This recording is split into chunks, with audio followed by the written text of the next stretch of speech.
Hello dear students, welcome to doctor logics. इस question को discuss करते हैं। क्वेश्चन है the mass of calcium carbonate that reacts completely with 50 ml 0.75 molar HCl। तो basically आपको calcium carbonate का mass पूछा है जो HCl से रिएक्ट करेगा। देखो यहाँ पे दो चीज़ों की रिक्वायरमेंट है। एक तो आपको मोलैरिटी वाला कंसेप्ट आना चाहिए और एक आपको स्टोइकोमेट्रिक कैलकुलेशंस का कंसेप्ट आना चाहिए।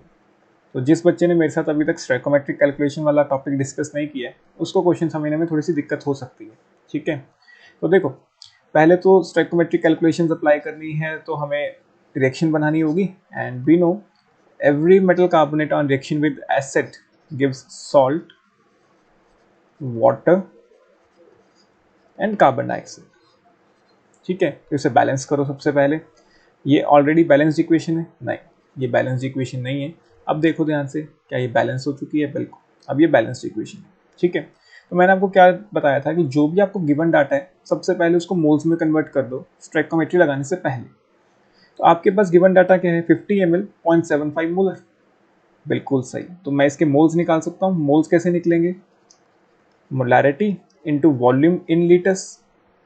ठीक है, होता क्या है बेसिकली, अगर हम ध्यान से देखें तो हमारे पास फॉर्मूला यही होता है ना कि molarity this is moles upon volume in litre. तो यहाँ से मैं कह सकता हूँ कि moles is molarity into volume in litre. वहीं पे अगर ये वॉल्यूम आपको मिलीलीटर्स में दे रखी है इनटू 1000 हो जाता है। ठीक है, इन दैट केस मोल्स कैसे निकलेंगे आपके? Molarity multiplied by volume in millilitre upon 1000। ठीक है, तो अब आपके पास देखो मोलैरिटी कितनी है? 0.75। तो मोलैरिटी इज 0.75 एंड वॉल्यूम आपके पास है 50 इन millilitres upon 1000।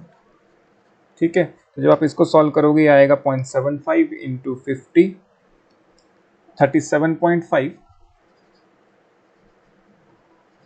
Into 10⁻³ moles.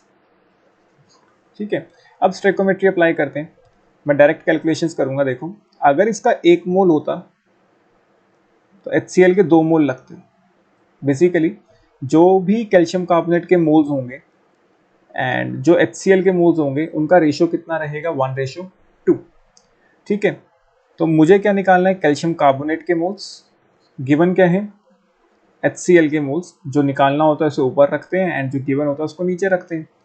Calcium carbonate का stoichiometric coefficient is 1 and HCl का स्टोइकोमेट्रिक कोफिशिएंट इज 2। बेसिकली मैं क्या बता रहा हूँ कि कैल्शियम कार्बोनेट के मोल्स और HCl के मोल्स का रेशियो क्या रहेगा? 1:2 according to the balanced equation. ठीक है, तो मुझे कैल्शियम कार्बोनेट के मोल्स निकालने हैं किसी तरीके से एंड HCl के मोल्स तो वही भी मैंने कैलकुलेट किए 37.5 into 10⁻³ this is 1/2। On solving यहाँ से आपके पास मोल्स ऑफ कैल्शियम कार्बोनेट आ जाएंगे हाफ ऑफ 37.5 इंटू 10⁻³। ठीक है, ये तो मोल्स आए। मुझे तो क्या निकालना है? मास। बिल्कुल सही, मोल्स को मास में कैसे कन्वर्ट करते हैं? मॉलिक्यूलर मास से मल्टीप्लाई करके। मुझे पता है आपको समझ आ गया। तो मास कितना आएगा? हाफ ऑफ 37.5 इंटू 10⁻³ इंटू इसका मॉलिक्यूलर मास। इसका मॉलिक्यूलर मास कितना आएगा? इसके अंदर एक कैल्शियम है, एक कार्बन है एंड 3 ऑक्सीजन है, तो 100। ठीक है, तो जब आप इसको सॉल्व करोगे ये बनेगा 37.5 डिवाइडेड बाय 20 1.875 ग्राम्स। ठीक है, तो डी पार्ट आपका आंसर होगा। होपफुली आपको समझ आ गया। Thank you.